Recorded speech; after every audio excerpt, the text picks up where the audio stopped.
sports fans, this is Robert with WTP Sports Dudes here live on this Saturday morning, ready to talk.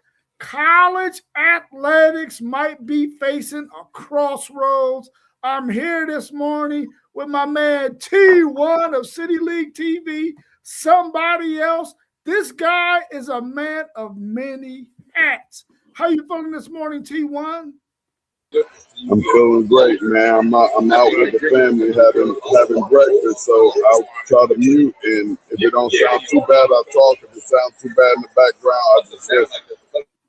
All right, we appreciate you joining us, bro. I also got my man SEC Sean with me this morning. How are you feeling this morning, SEC? Feeling pretty good. Late night.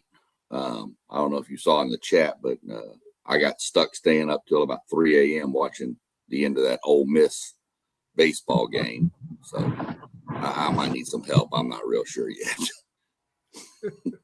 We also got our man, One Take Zaya. He's always mobile, on the move. How you feeling, One Take? Man, what's up with y'all, family? It's good to be on. How y'all doing this morning? We good. What it do? Hey, T1, that Cleveland gear oddly look good on you, baby. Hey, you know I'll make it look good, man. You know I'll be representing. You gotta represent. For sure. Appreciate it, bro. Yes, sir. Can you bring us up to speed on college baseball real quick before we get into our questions of the day? Yeah, I mean, for sure. We had the college basketball or baseball tournament kicked off yesterday. Man, if you don't watch college baseball, that's the time to watch it. It's March Madness in end of May. It's May Madness. I mean, it's insane. You got teams, UCLA #1 all year long gets beat by St. Mary's in their own park. Auburn, best pitching staff in all of college baseball, best ERA, gets beat by a team called Milwaukee, who was under 500 but won their conference tournament and got in, and goes to Auburn and beats the snot out of Auburn 12-7. College baseball is just insane. It's fun. The atmosphere is so crazy at all these stadiums. And then you got games all day today. Winners bracket, losers bracket. You got all kinds of stuff going on starting actually now. Oklahoma's game was suspended, so they're playing the Citadel today. Your Longhorns won. A&M won. Came back. We were down 5-0 and came back to win 7-5. So a lot of craziness. I do have one beef about college baseball, and it stems strictly to ESPN. It's a multi-billion-dollar company that can't get their head out of their rear end. They got the standings posted.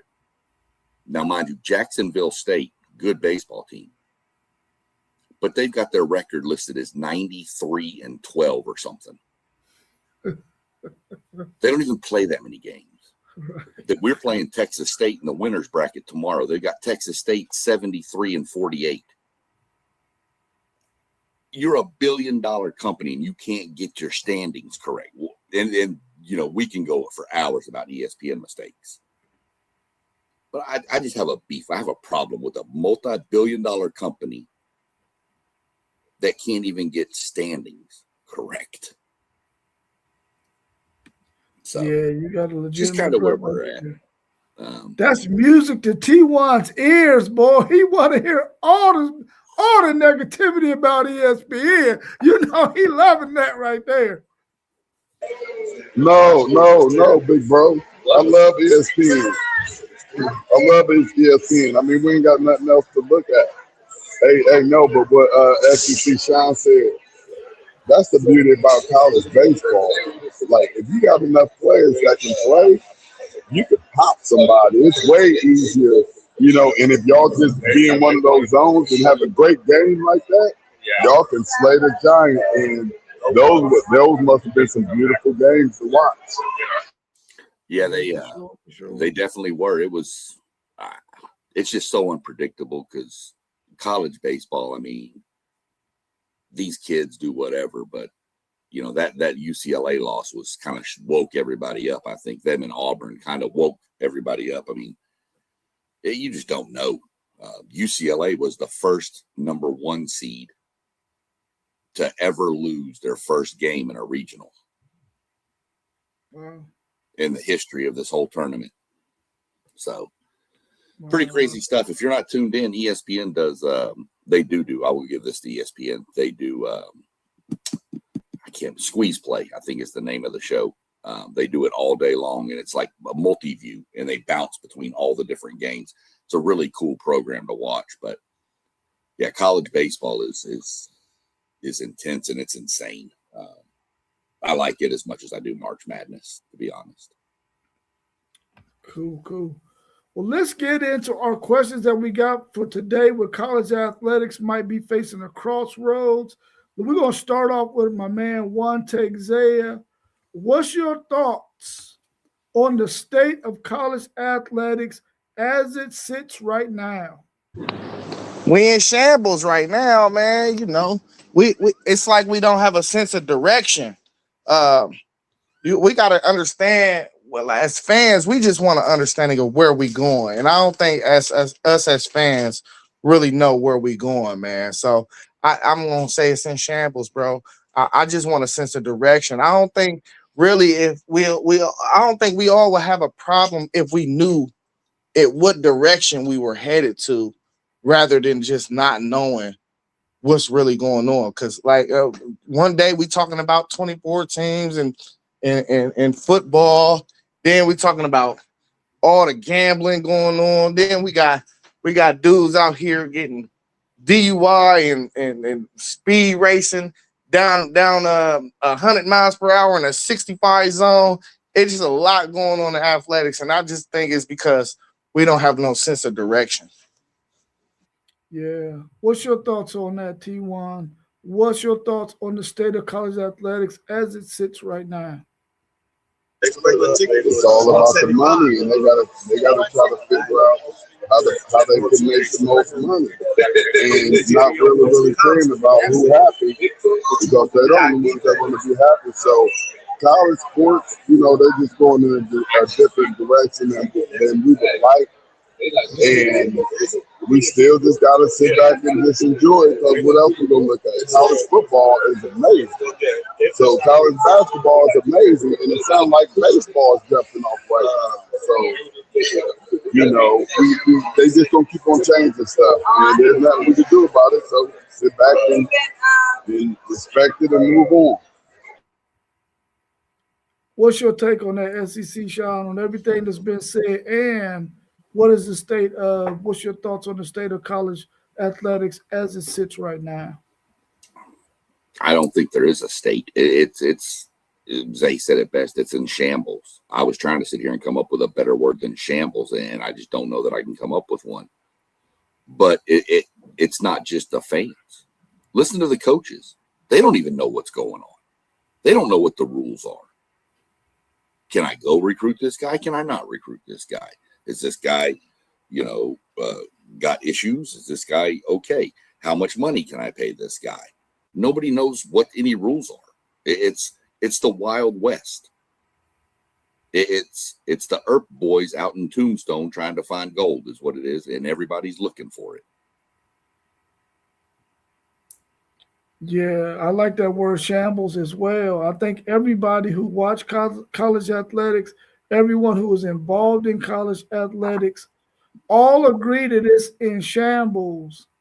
But I think everybody involved, watching, participating, all see that it's in shambles, and they want to see it get fixed, because it's starting to become one of those situations where people are becoming uncomfortable with the direction that it seems like it's going, to where some of them may start shying away from watching college athletics. Now, those of us on the screen, we understand that it's at this point, it's entertainment for us. We want to watch it because we love college sports. But there are others who, probably feel like, man, if this thing can't get fixed, I'm just going to boycott it and I don't want to watch it until they do something about it. Um, but I think that there's enough people out there that understand that it's in shambles and they want to see it get fixed. It seems like there's too many chiefs and not enough Indians, man. And or the chief isn't isn't moving this thing in the right direction because maybe they are influenced by their own what they want for themselves. So I hope that hopefully they can get this thing fixed, man. Let's look at our next question. We'll start with that's you. that's a good point, Rob. It's too many chiefs. The problem is you got the main chief in there smoking on the peace pipe while the Indians is just running the village. That's right. Let's check on this next question. We're going to start with you, SEC Sean. If you could fix one of college athletics issues right now, what would it be? If I got to pick one to fix, I'm going to fix this transfer portal. I'm going to stop this transferring after transferring after transferring thing. I'm going to stop it. You get one and you're done. Or you sit out a year.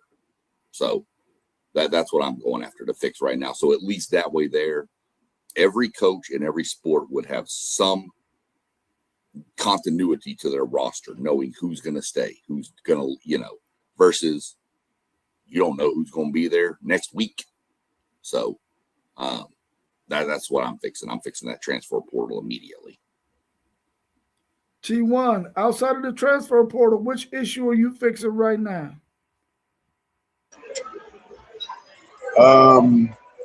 That's a tough one for me because that's the thing I would love to talk. I would say the transfer, but I would say I say like if you do transfer, you gotta sit out.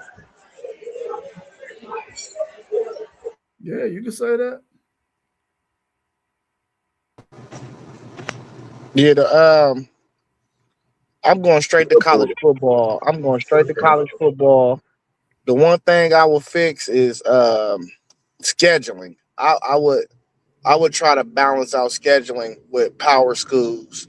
Um, as far as like, we in basketball we got ACC Big Ten challenges. I would do something along those lines to kind of even out, so people wouldn't be like, oh, this conference is better than that conference, or we can prove it on the field. So that's one thing I would fix. Would you real quick, Zay, would you like to see it rotate between the Power Four, like SEC Big 12 then one year, then SEC Big 10, then SEC ACC? Everybody just kind of rotate. Yeah, that would be wonderful. I think it should be like a decade thing. You got 16 to 18 to 20 teams in these conferences, so across a decade, that's 10 different matchups you could possibly have each year. And yeah, you can rotate it, we don't even know how long these four conferences are gonna last though, but in the current circumstances that we in, yeah, I wouldn't be opposed to rotating it either, because now you getting different matchups that you just would never see. And I think if you did something like that, you had to base it off of, you know, projections and previous years wise. Like, Texas is projected, Georgia's projected both to be playoff teams. You need to match them up with teams that's projected out of the Big 12 or the ACC or the Big 10 that's projected to be highly competitive teams. Yeah, I like that thought. I like that thought. For me, it will probably be the 5-year rule. I would like to see them institute that right now, so that we can get away from these players coming back for 6, 7, 8, 9 years of college athletics. I think that thing needs to get fixed ASAP, Jack. But I like the ones that y'all picked as well because I think they're really high on the list as well. Um, let's go back to what you were talking about, one take Zay, when it relates to this scheduling, and I really like that idea, and I really think that college football should definitely do it. I think college basketball is already ahead of the game when it comes to that. Uh, but I would like to see the Power Four conferences. You look at your ranking at the end of the season, the projection going into next season, and you make some very good matchups across conferences. And it don't got to be two games. It could just be one game, like what we see with the Ohio State and Texas. But those two schools decided on that. I would like to see conferences come together and decide what these matchups are going to look like. And year in and year out, they can have it on a rotating basis. And you looking at what the projections are and make sure that we can always have these kind of games scheduled. And then maybe a coach like Steve Sarkisian wouldn't be talking the way he's talking about Texas Tech. Hey, So hey, um, now go ahead. hey, when I think about it in my head, the way I will work it is, man, I will take top eight from each conference. Mhm. And this idea that I got is really based on trying to make people stay relevant and competitive and putting money into their program. I will put names in a hat, and whoever you draw, you got to play them. And that's going to make you put money into your program each and every year. And I think the competition and the games would just be way better, because if you finish top eight, then we already know you serious about football. So if you don't finish in the top eight, you probably will want to stay there, because if you ain't trying to put money in your program every year and be relevant, then you're going to come out there and get embarrassed. Yeah, that's a fact. That's a fact. Hey, y'all. What's 6 times 4? 6 times 4 is 24. 24. So I'm going up in Zay's top 8. And guess what? I got the top 6 coming in. You got the top 3 conferences, and then we're gonna get 6 other ones, and that's my 2014 players.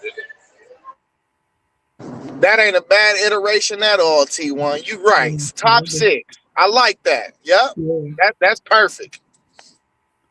As he takes a bite of his pancakes. My fault. I was supposed to turn the camera off, but hey, while I'm up here talking about mathematics, and I should have said this at the beginning. Congratulations on your retirement, Mr. Brown. Appreciate you for all of the work that you did for them young kids over there in the area that we grew up in. So how satisfying that had to be for you. And you came out, you still look young, bro. So they didn't wear you down. You still look good and energized. So congratulations again on that retirement, man. And you know we love you, man. I appreciate that, bro. Thank you so much. Thank you so much. Let's look at our next question that we got, and we're going to start with you first on this one, T1. What's your take on the bill proposed for saving college football? They got Ted Cruz and a couple of other politicians who are working on some things. I don't know how much y'all have actually read into this, but what's your thoughts on, even if you haven't read up on it, on senators getting together, politicians getting together to try to fix this thing in college football? We're going to start with you, T1. I haven't read up on it much, but if I just have to use the brain that I have, that's pretty good. They were probably trying to take some money from these student athletes that's now bringing in a whole lot of money. So I don't know what they got to talk about or what they got to do, but they don't need to touch them boys' money. You know, they worked hard to get there. Everybody's getting paid, so you can't add the horse. You know what I mean? You can't even have a race if you ain't got a horse in the race. So them horses need to be paid as well. So I don't know what they're talking about, what they're trying to propose, but I think they were probably trying to get them kids to not be getting this money that they're getting. And I think it's well deserved because they are the product, and it's one of the best products in all of the world. What's your take on that, SEC? Well, my take on it is obviously I like it. I like everything in it. For those that maybe haven't heard or read up on it a little bit, I'll kind of run through kind of just some of the outliers in it that stand out. It's limiting transfers to one, and then you sit out. The only exception to transferring without having to sit out a year is if a coach leaves or you were abused in some sort of way, like we've seen too many times in college athletics recently. Stuff like that is the only reason you can transfer a second time with no sitting out. It's putting a cap on like T1 mentioned, he doesn't want them to take the money away from the players. They're not. They're just going to put a cap on how much each roster can cost. There's no set number for that though, so we'll deal with that later. But stuff like that, 5 years. Your big talking point, Rob, the 5-year rule. It's actually the age of 24 is your final year to play. Is what it came out to be, and then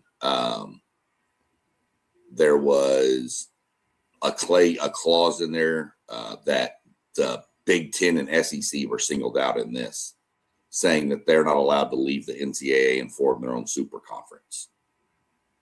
So kind of that stuff. There was some other stuff mixed in there too, but we're not going to get into all of it. That's the top of it. The last one you said? Do what? What was that last one you said?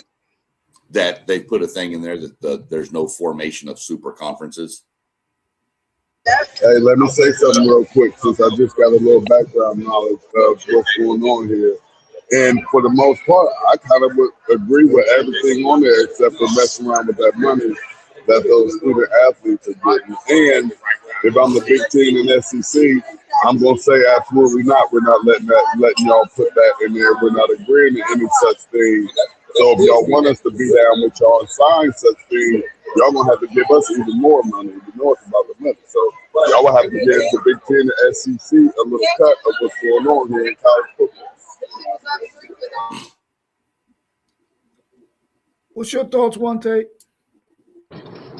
Hey, so that's all cool. I like what Sean. I like everything he said except for the super conference. No. Actually, when I take a second thought of it, I do like that because what they trying to stop is the SEC and the Big Ten monopolizing the whole college football. You know what I mean? And I can get that. They don't want them to be able to corner the market. I don't like the 24-year-old age rule though, because in my thought process, I'm like, what if a cat gotta go like to junior college a couple years? You feel me? The transfer gonna count against him once he go to Tulane, but then he might be good enough for real after playing a year at Tulane to play at LSU. So I think they just need to give a 5-year rule because that's 4 years right there. You know what I'm saying? 2 junior college years, then you play Tulane, then you play the LSU. Give them that 5th year, but don't put the 24 on there because that person could have graduated late and they could have well turned 25 in that year. And that's where I think certain stuff like that get tricky. I'm cool with 5 years, but I don't want them to put the age. Like, it need to be some language in there to where it be like, all right, you ain't go to school until you turned 20. You sat out or whatever, and then now your final year might be when you're 26. Now I think that type of language need to be in there to where, okay, you wasted time. That's on you, or you might have not had your grades right or something. That's on you. But I don't like the age part of that. But all that other stuff, I'm cool with the sentence and all that being in there, and I'm cool with all the ideas that they got except for that age stuff. I will say the age thing was brought up on other stuff. It's mainly been the 5 years. The 24-year-old thing came up on different issues. I don't think it was necessarily involved in this bill per se. I will say the only other thing in this bill that I forgot to mention a minute ago was it will eliminate anybody that has played professional sports from getting college eligibility, which I'm trying to read more into this. Does that include let's just, an example, like Luka played professionally over there in Europe. He couldn't have gone to college, things like that. I don't know the legal terms on that one yet, but it is like these guys that are all going to G League after college and then coming back to college because they have a year left. It's going to eliminate all that stuff. Yeah, I like pretty much everything that I heard about the proposal as well. The 24 thing I did not like either. One take Zay, I think it should just be 5 years, unless it's a military mission or Mormon mission. If it's something like that, and you had to go do that 2-year commitment, then I can see you being 24. But outside of that, it should just be 5 years. So I did like that. I like the fact that they want to put a cap on how much teams can spend. And I hope eventually they get to the point where they can start maybe having a collective bargaining agreement or making these players employees to the point where you can put a cap on how much a guy can make outside of the endorsements that he might generate or she might generate. I think that might be a good idea as well. But I like pretty much everything that I heard. I want to see super conferences if they can get this thing together. But I much prefer to have the 4 Power 4 conferences that we have. I would rather it be that than super conferences. But if you can't get this thing together, man, then super conferences is probably going to be the way to go.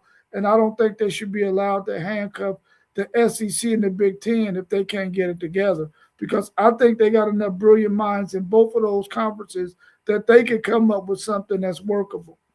But for the most part, I like everything that I read in the bill and everything that I've heard from all 3 of you so far. Let's look at our next question. It says, how do you feel about high school recruits saying they need to be paid to take an official visit to a school? How do you feel about that? Let's start with you, One Take. Hey, I'm all for playing the system by the rules, and they playing it by the rules. You know, if you get some money, man, go get some money. You feel me? There's a lot of people out here struggling in the world, man. I ain't mad if they need to get that 5,000. You know what I mean? That 10,000 to hit the campus. Hey, if college athletics don't like it, make the rules. You know, you got to put the rules in place if you don't like it.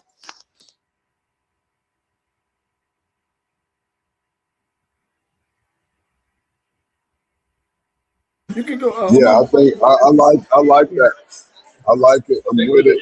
Get that money. The money's out there. So hey, if you want me to come visit, they already put them up pretty good. Make sure they got rides everywhere. But it's going to cost a couple dollars.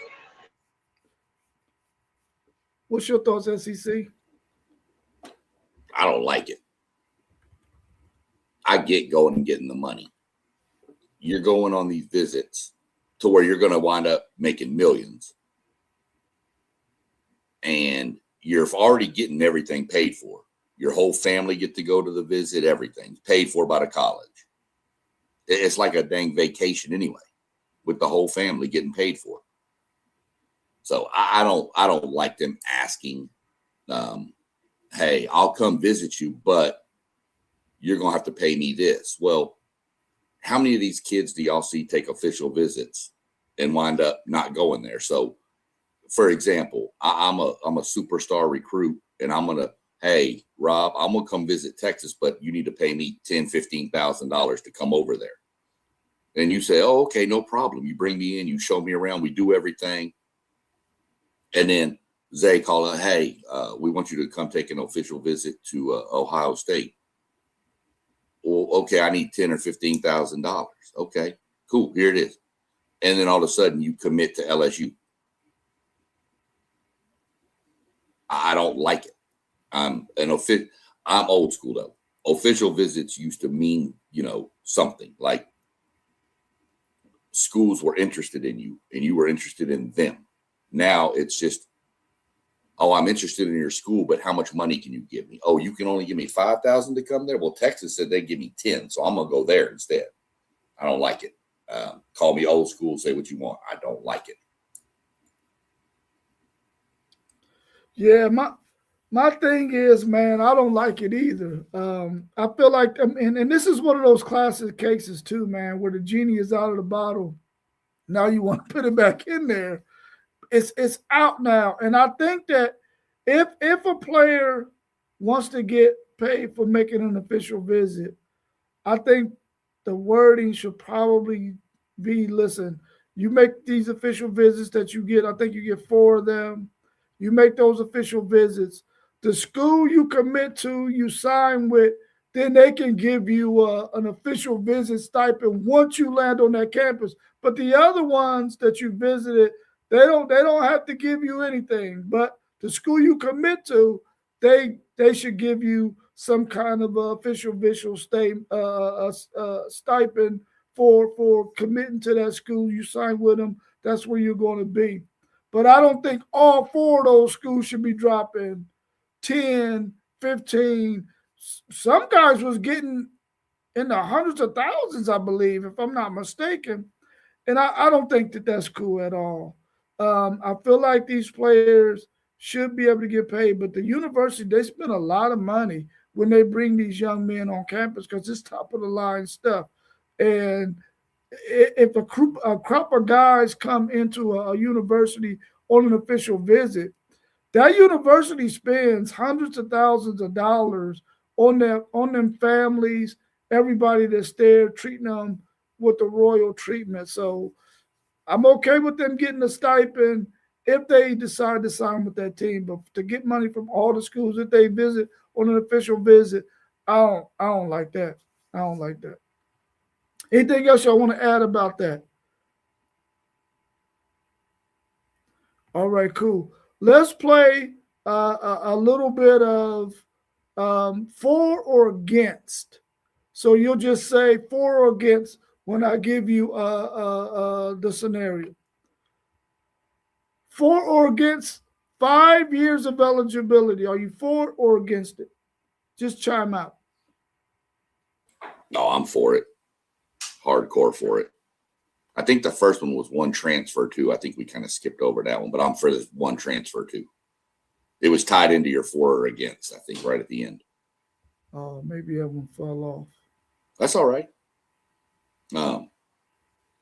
I'm for both of them, though. I'm for 1 transfer and I'm for 5 years of eligibility. Cool. What's your take on that one? I'm against it. 4 years, that's it. We're not giving no extra years. 4 years, get up out of here. Okay. I'm for the 5-year eligibility rule. I like that. What about the 1 transfer rule? Are you for or against the 1 transfer rule?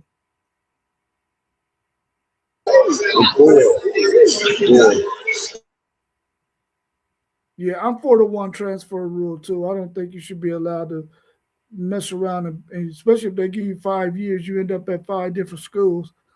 I'm definitely ain't in favor of that. And we've seen some of that where a guy has been at 3 or 4 different schools. I don't think that's cool at all. So I'm in agreement. I'm for the 1 transfer rule. Are you for or against blocking the SEC and Big Ten from forming super conferences? I'm for it just to keep the 4 conferences. I mean, that's kind of the last strand we have to college football is conferences. So I understand it'd be conferences with 2 super, but it's not the same. You're gonna to put it in a soccer reference, you're gonna turn college football into the English Premier League. Yeah. T1, you for it? I'm for it. No, excuse me. I'm against it.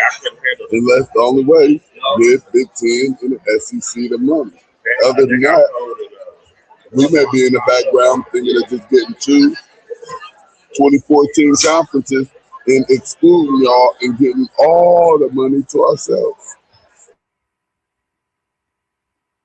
One take, Zay. What you say? Are you for or against blocking the SEC and Big Ten from forming a super conference? Super conferences. Yeah, I don't think monopolies is good in any industry. So I don't think we should do two super conferences. Are you for or against the 5-year eligibility rule? I'm for that. All right. Are you for or against one transfer? I'm for that too. Okay. I want to see these four super conference. I mean, these four Power Four conferences stay in existence. So I'm gonna say I'm for them blocking the SEC and the Big Ten, but I really feel what T1 is saying. I feel like if they're gonna carry the day, they should be paid that way.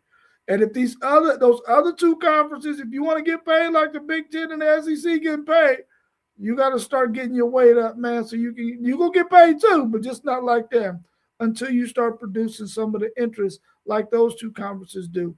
But I'm for them blocking because I don't like monopolies either. One take so, and I do want to see these four conferences stay in existence because I think there's room for them all to be able to exist in that way.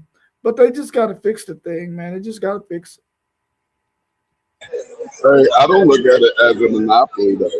I look at it as, we can cut out the middleman and they can still, if they have two 2014 conferences, those are your top 48 teams in the country. Regardless of what coast they're on, or if they're northern or southern or Midwest, and it's like we're cutting out the middleman and we can bring in a lot of money to these universities and everybody can get that bread. So, and if not, y'all, and say, hey, y'all gonna have to kick us out some more money because we are college football.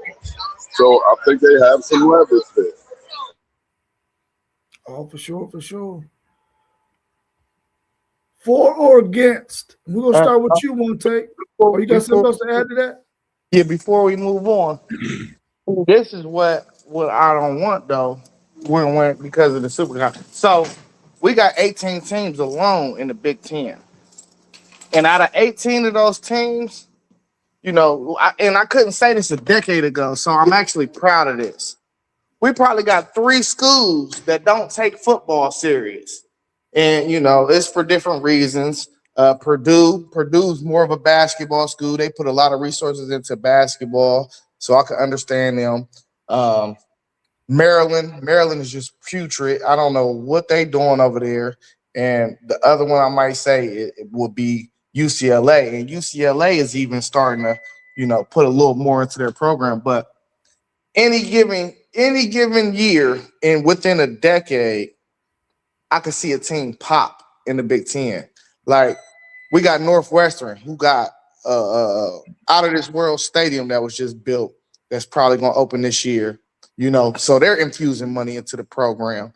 You got a Wisconsin program that they don't get the top tier talent, but when you watch that football team, they play hard and they put a little money behind their program. They got Bryce West from Ohio State because they offered him $1 million.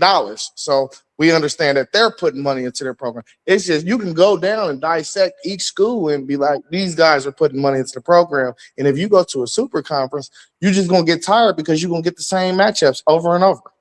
And that's why I don't want super conference. Okay. Are y'all for or against limit and on roster costs? No number's been placed yet, but are y'all in favor or against putting a limit on roster costs? I'm in favor of it. I'm for sure in favor of it. If you let it keep going like it's going right now, you're going to have schools that are going to have to drop sports, and that doesn't help anybody. The first sports cut are going to be, quote unquote, the Olympic sports, as they've been called, your tennises, stuff like that. Some of your track and field programs, Stuff like that's going to get just thrown to the wayside because it's not good. And then who knows what it's going to do to some of the smaller football budget schools. They may have to cancel football altogether. You have to put a cap on this somewhere. I don't know what the number is, not worried about it, but there has to be a number. You can't have schools out there. I'm throwing this out there because it was brought up in one of the things I was watching, Rob. It's not a shot, but you got schools like Texas throwing $40 million on a roster. What are we doing? Mm-hmm. I mean, I get they've got the money. A&M's got the money. Ohio State's got the money. Notre Dame. They all have the money.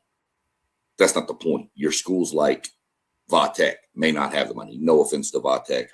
They were the first school that popped into my mind. So, those schools can't spend or don't spend $40 million on a football roster. And to me, it's just not. I'm not saying it needs to be fair because it's not, but there needs to be a number. What about you, One Take? Yeah, I ain't with this. And let me explain why. First of all, we already got a cap in place, technically speaking. It's 20 and a half.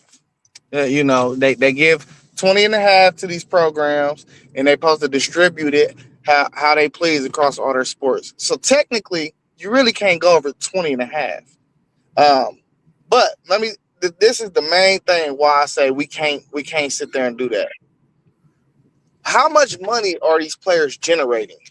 So now we're talking about these evaluations, and Sean, you mentioned Texas. So we sitting there telling Arch Manning that he one of the big faces in college football. He can't go out and get endorsements because that's all a part of the evaluation.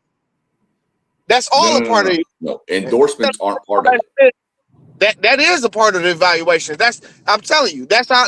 When I look at Ohio State's breakdown, Jeremiah Smith's evaluation, his full evaluation of what he makes per year as a college athlete, is a part of our evaluation as a team, and when they consider how much we pay our players.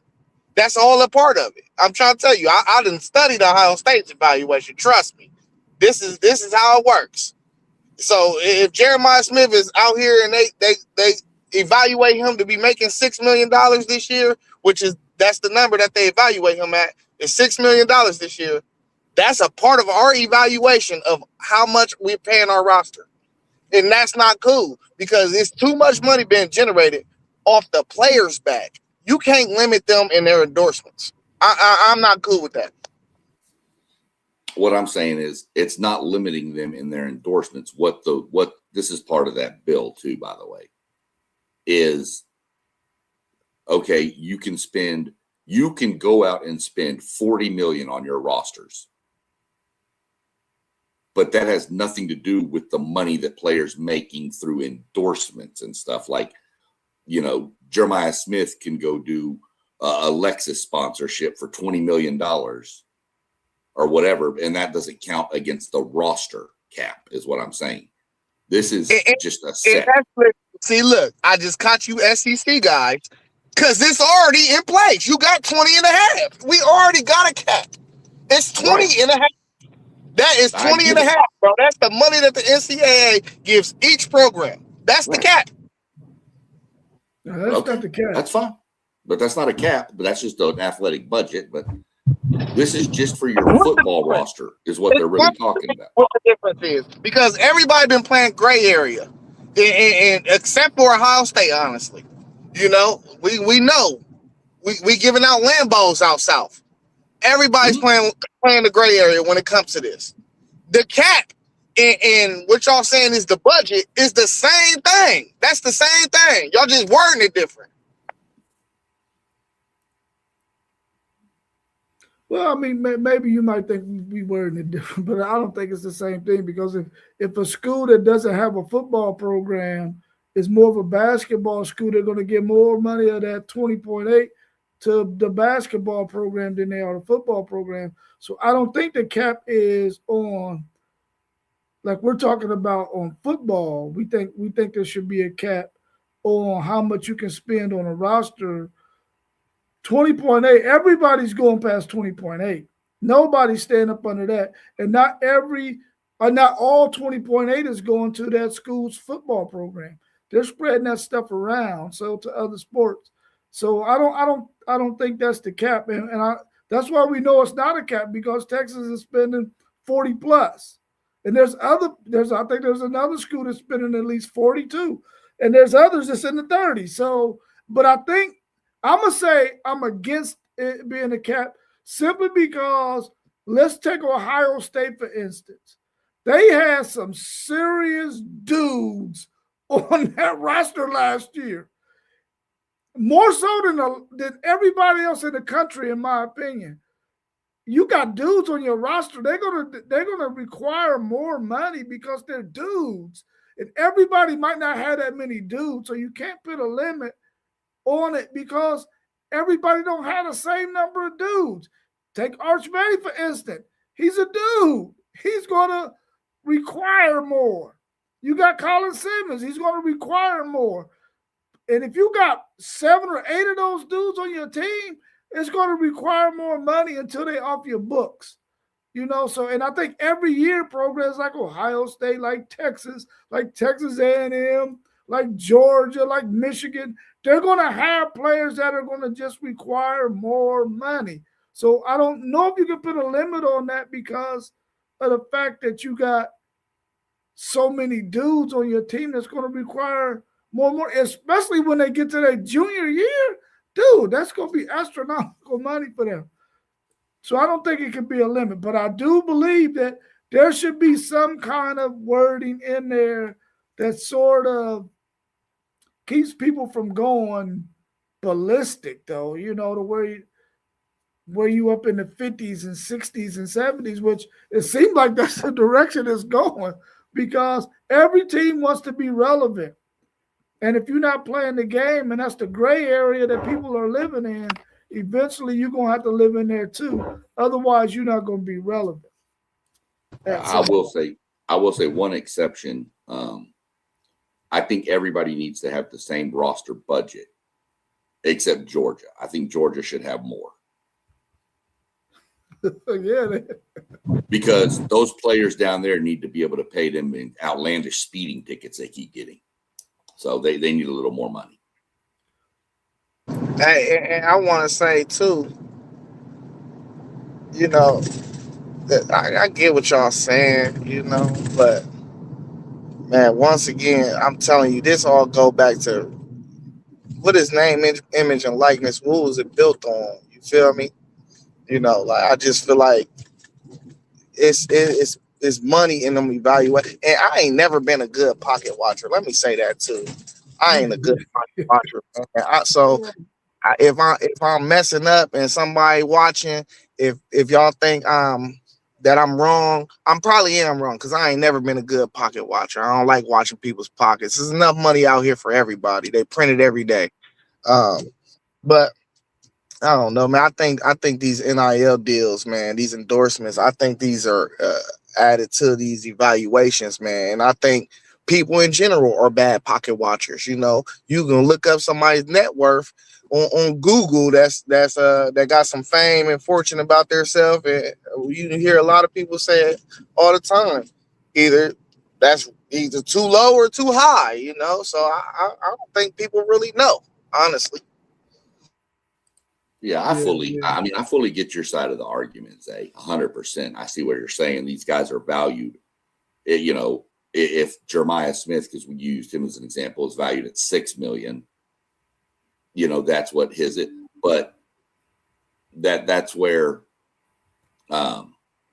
his valuation would be $6 million, but that's taking into account a lot of the endorsement money and deals he signed. This is leaving those off the table and saying, go get whatever money you can get through endorsements or whatever. But, hey, Ohio State, you have 105 players on your roster, and here's $40 million for your football roster. And then if you want to go out and get a $10 million Darian Mensah quarterback, well, okay, now you've got $30 million to build the rest of your roster around. But that's where the thing is you have to play the game of how much money is the cap going to be. I call it a cap, but it's not going to limit any other money you can earn. Like Marcel Reed, maybe. I think he was something like somebody put his valuation at like $885,000. He wasn't even $1 million quarterback, and yet he was out there signing deals with Sonic and all these other places, making more money than his, money from A&M. He was making more money on these endorsement deals. So the endorsement deals are totally out of the picture for what these guys are earning. It's just strictly, you have 105 players. Here's $35 million. Go build a roster. Hey, I feel like this is only kind of relevant because they don't want to see Texas Tech take over the sport. Texas Tech is just throwing money like it's toilet paper. Oh yeah. That's we'll get into Texas Tech here in a second. I'm sure we got some. I got a hot take on that one coming up, Rob. You'll like this. Yeah. Let's go to our next question. Should universities be allowed to talk to coaches or their agent they like to hire while their season is still active? Should coaches be able to be contacted while their season is still active for a coaching job? You can start that off, SEC. I don't think so. I mean, it's going to happen because of all the agents involved now.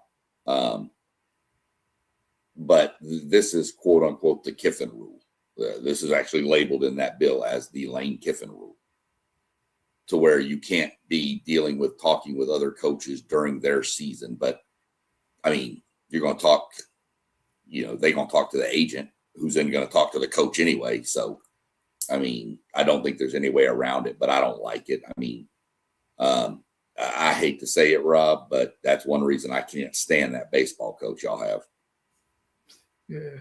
I mean, we were in the College World Series against Tennessee, and he's moonlighting at the University of Texas with CDC. Yeah. I don't like that game. You don't get up on the podium and say, I took the job at A&M to never take another job. And 18 hours later, you're meeting at a cemetery with Chris Del Conte in Snook, Texas, and jumping in a car and going to Austin. I don't like it. It takes away from what those players have tried to build and do. So, yeah, I think that needs to be totally needs to be disallowed, but it'll never happen because of agents. Yeah. What's your thoughts on that one take? I actually think they just need to have a period set for it, like a 2-week period. One probably earlier in the year. If somebody ups and fires their coach, they should be able to contact people's agents or other coaches around the country earlier in the season and just gauge their interest. Ain't nobody gonna switch coaching in week 3 or something, but to gauge their interest, to get the coaching search started off, and then I think it needs to be a period right before bowl season. So after conference championships I think yes, you because what you don't want is programs and shams not knowing who they're going to hire, but also you'll give, if you set a period, you'll give, if a team like Lane, I don't have a problem with Lane did. I have a problem with when it took place. So if you gave them a period, enough time to get situated, I'm cool with that. You feel me? Because this is the job market when we're talking about this. You want to move up. You want to get more money. You always want to elevate. I don't have a problem with people elevating, but I just think it needs to be enough time within that time where they offering these guys to where, okay, maybe you got to get ready for a playoff game.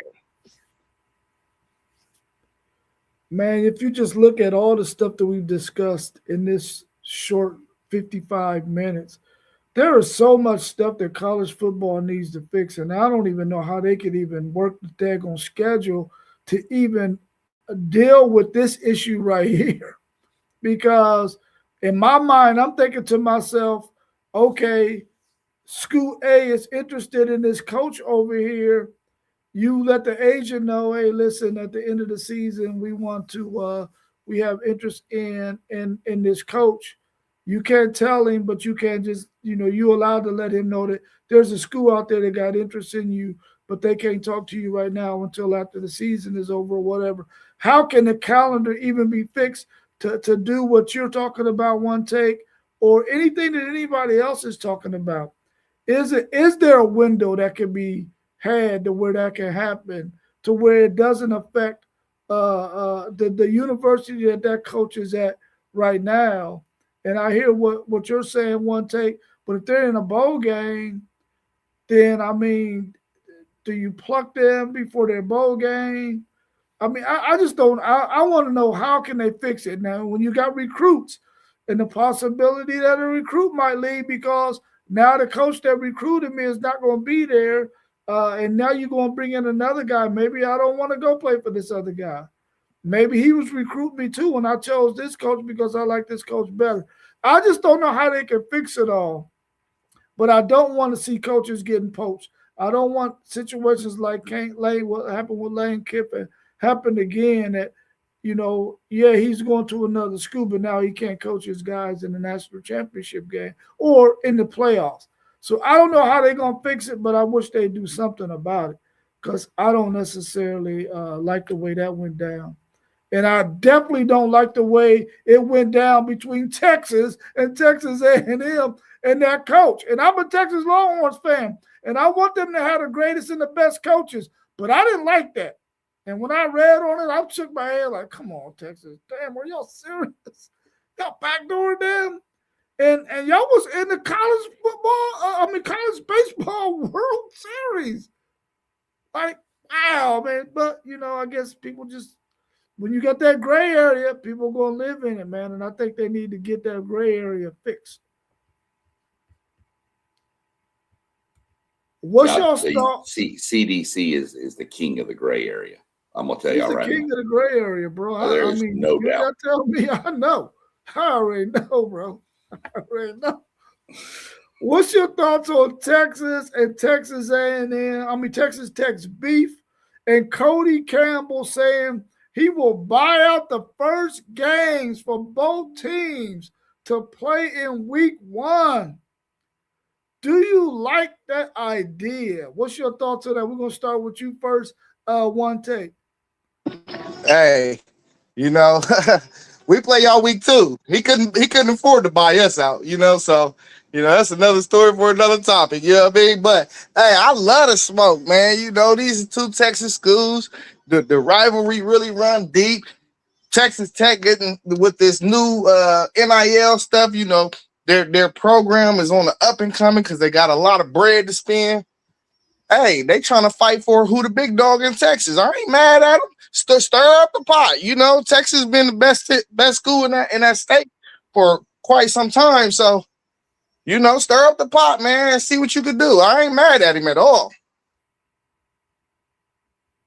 What's your take, SEC, Sean? Well, you're right. You're right, Zay. Texas has been the preeminent program in Texas for a long time. We're like Malcolm. We're kind of just in the middle, and then Texas Tech is the little brother. Dude, this is nothing but PR move. There's no way you can cancel a game 100 days out with all the logistics that have already been put in place. It's just not going to be possible. It's a great PR move. Texas Tech is stupid if they want to schedule Texas in week 1. You don't even have a quarterback, bro. Texas would destroy you. And it wouldn't be close. But it's Tech. They're putting their name out there. Recruits probably see this going, I want to go play for a coach like that. He'll say what, blah, blah, whatever. But it's just Tech with a PR move.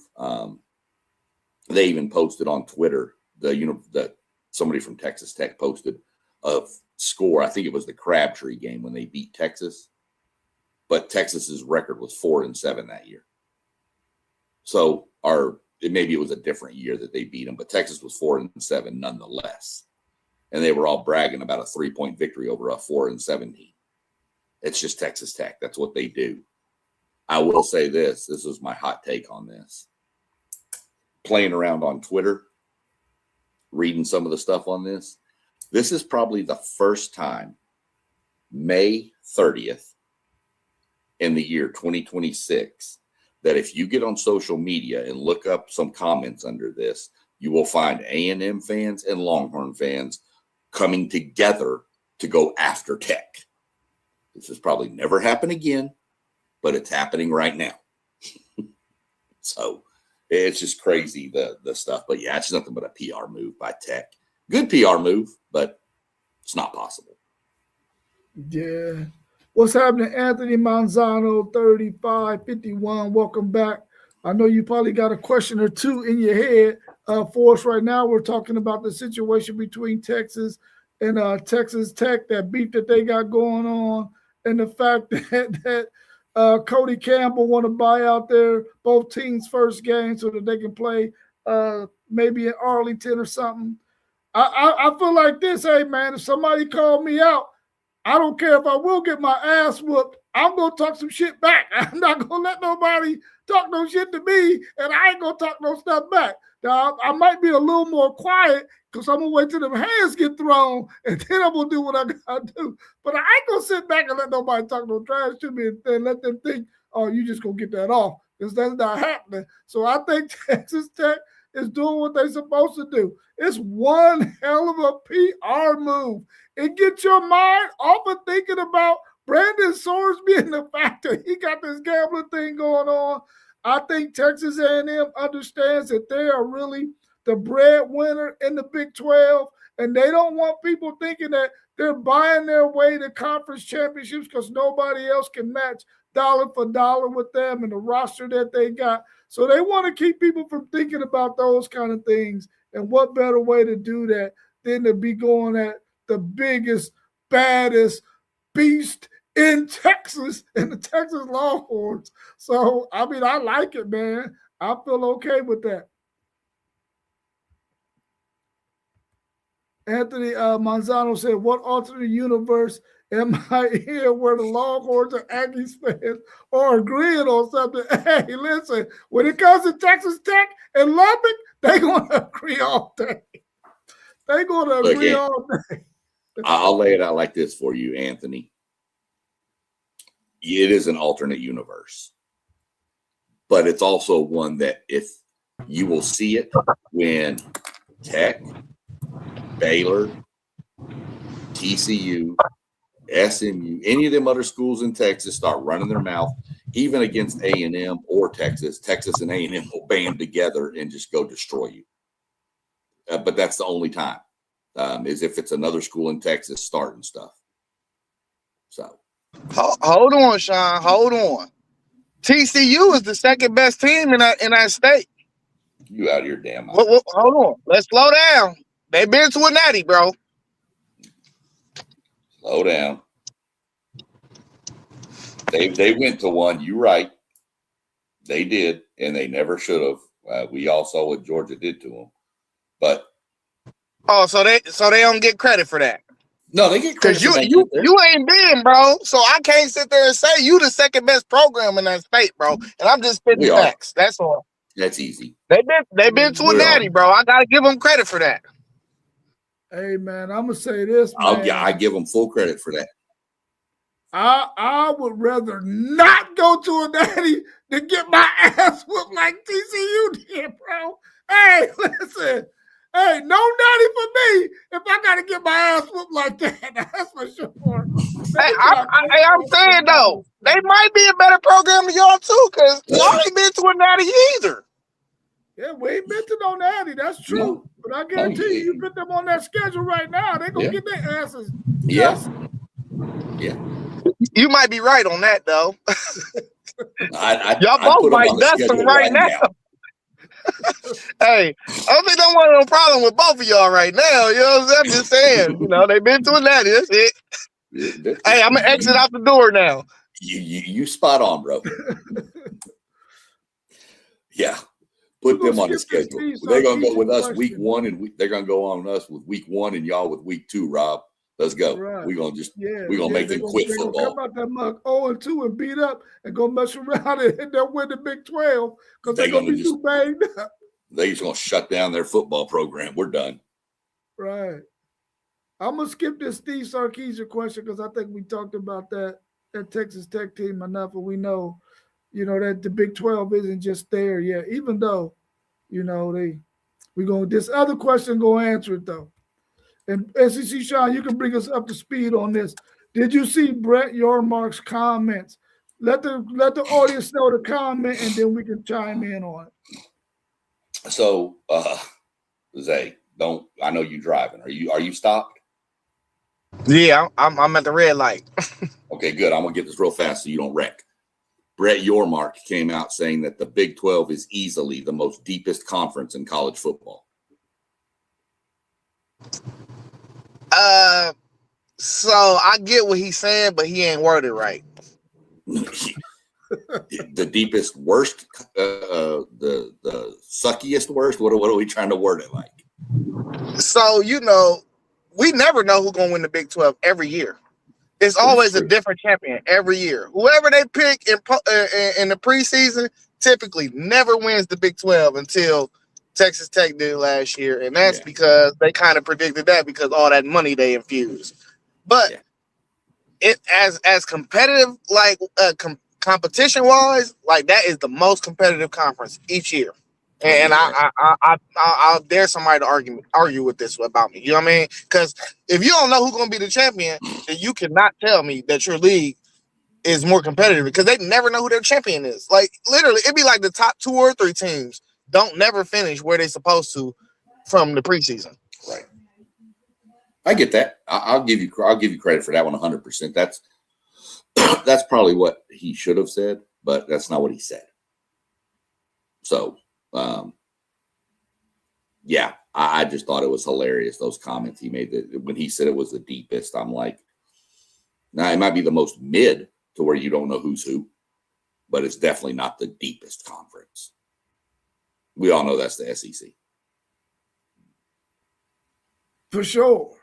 I mean, I think they do. Hold on. We're not about to fast forward past that like that, man. Hold on. I tried to slip that in. Y'all trying to start a beef. Y'all trying to start a beef on this beautiful Saturday morning, man. Hey, slow down, y'all. I saw you looking away, so I figured I could slip one by you real quick.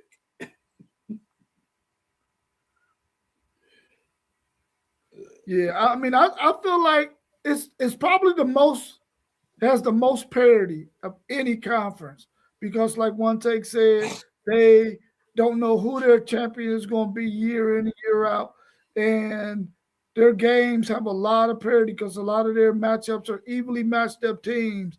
They don't have a really heavy top like what you hear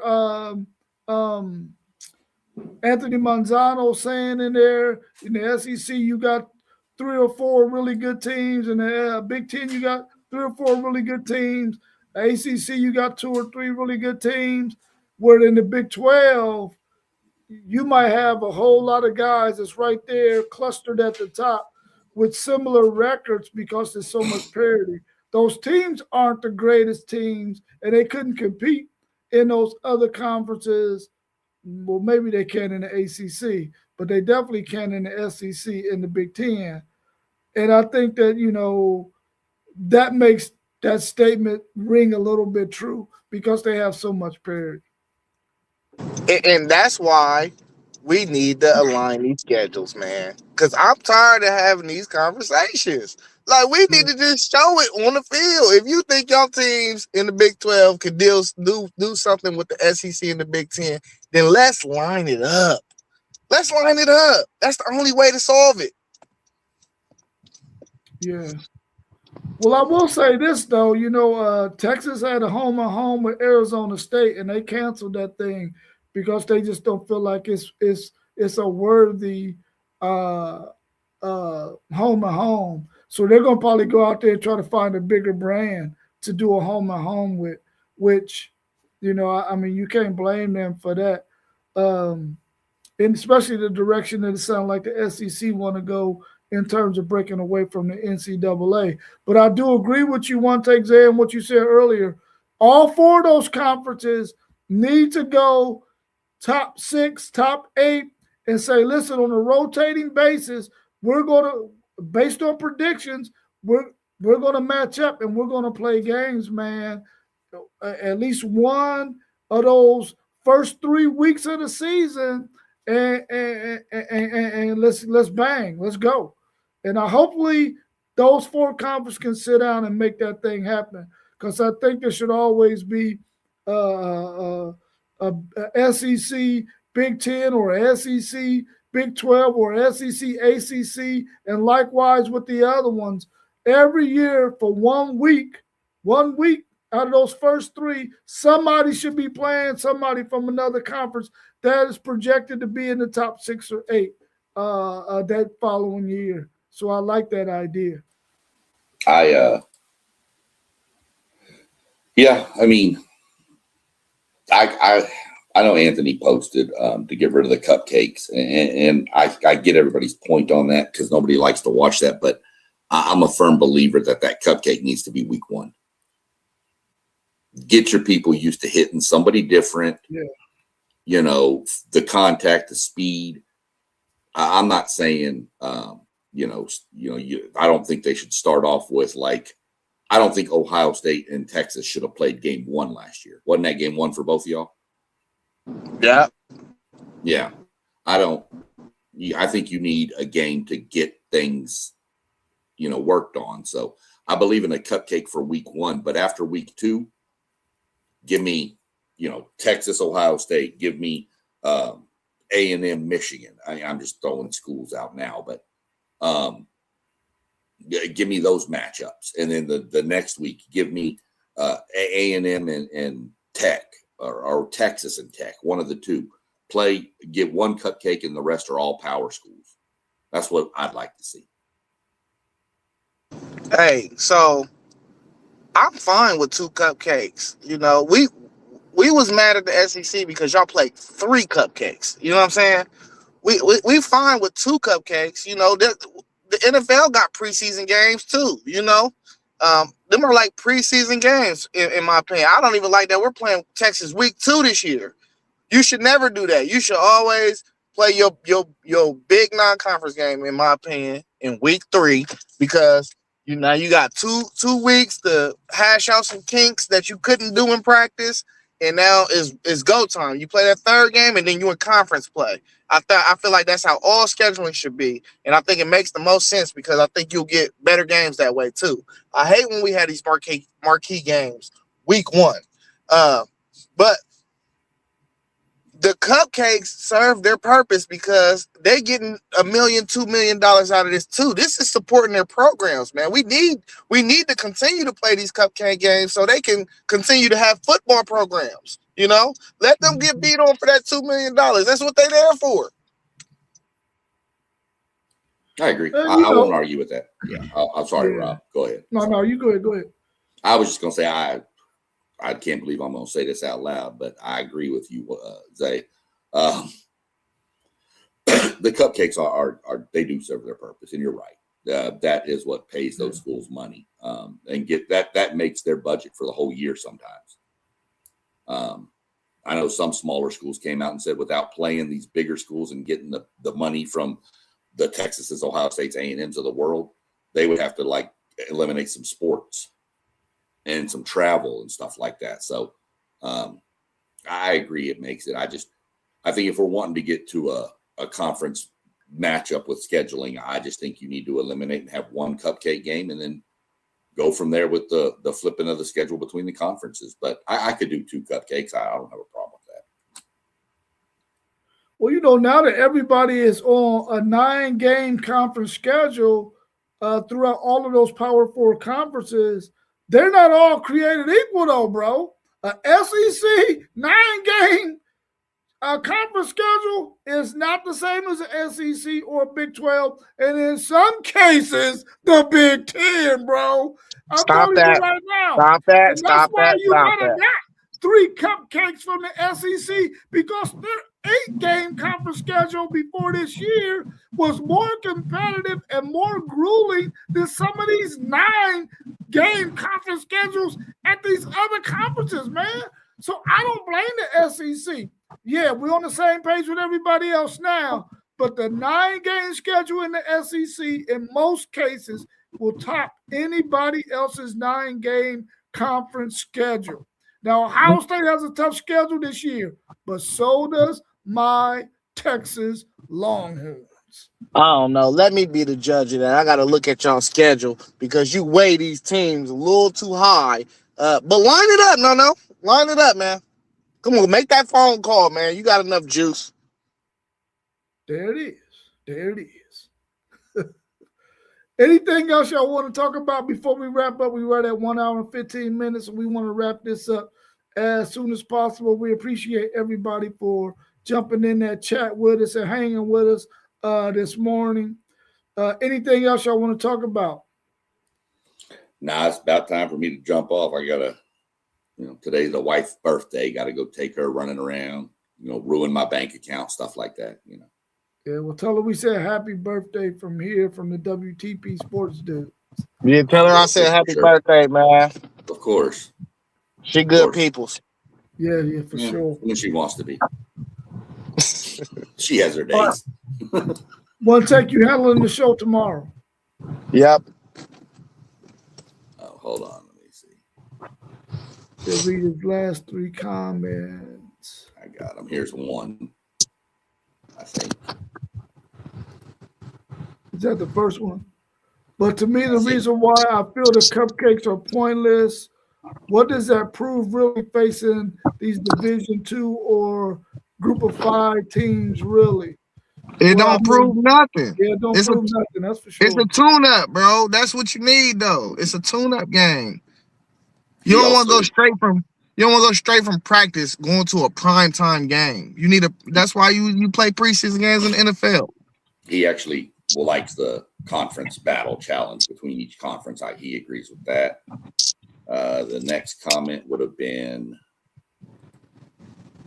I'd rather face better competition early in the season before the conference schedule and robbery games happen instead of these cupcakes. He meant rivalry. Yeah, rivalry. Yeah, man. You could play a marquee non-conference game. It's 3 games. Yeah. Tune up. Marquee game, conference play. Yeah. Straight off the marquee game.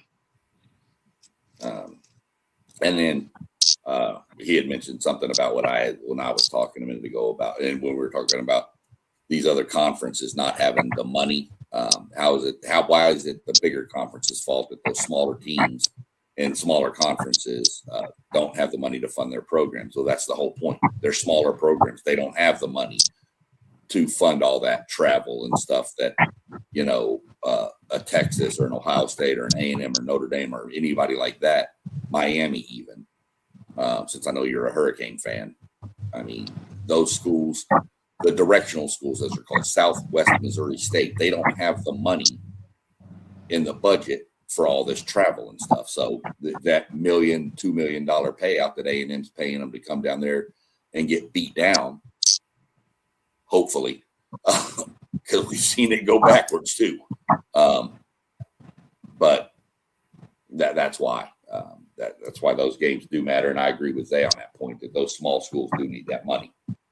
Hey, like my guy RJ Davis say, I like them games too, because every once in a while we see a shimmy shag put the money in the bag. You feel me? And they come out with a dub with that 1 or 2 million, and you be looking stupid. We all know the most famous one was that Michigan and Appalachian State one. That I still watch the highlights of that. That was beautiful. I do not agree with that statement. That school should never be mentioned on this podcast again. I do not like that school because their 2 biggest wins in the history of that program are Michigan and Texas A&M. Yeah. But I will say on a side note, I kind of do like them because they're the ones that started the ball rolling on Jimbo getting the hell out of there. Yeah. I mean, I think if we had a preseason, man, where teams could get tune-up games, yeah, you would probably get away from the cupcake games. But you got to have those cupcake games, man, to prepare your guys for, especially those grueling conference games. Because even I don't care what conference you in, man. When you got to go in somebody else's backyard, bro, you better bring your A game. And if you just got off of a serious battle with somebody in your conference, and then you got to travel to this other team. That's where you see upsets in conferences a lot of times, man. We see how beat up Florida looked like they appeared to be, right? Texas roll in there, and they beat the hell out of Texas that day. So, and probably kept Texas out of the college football playoffs. So, I mean, man, it is what it is. I think you got to have the cupcakes for tune-ups. But at the same time, I do want to see high-profile matchups week in and week out. I just don't think it's feasible to get. But I do like the fact that, we had the discussion about the year real quick, Anthony. This will probably be, I know we're trying to get out of here. This will probably be the last comment we hit here, I guess. I want to say it was early 2000s, mid 2000s, and it was Oklahoma, and it was a bowl game. Yeah, it was a bowl game too. It was a bowl game, Fiesta Bowl, I believe. Yeah, and they ran the Statue of Liberty and beat Oklahoma. What was that running back's name? Ian something? Oh, that was a classic game too. Yeah. I can't remember his last name, but Ian's right. I need to look that up because, if I'm not mistaken, that might be the running back that came out of Texas, out of Argyle. Yeah, they need to let them bring the blue on blue back, man. Them were the days for college football. I'm telling you. What's the blue on blue? The blue unis on the blue field. Yeah. Oh, yeah. We used to get college football and create all the guys from the Cougars and put them on Boise State. It was crazy.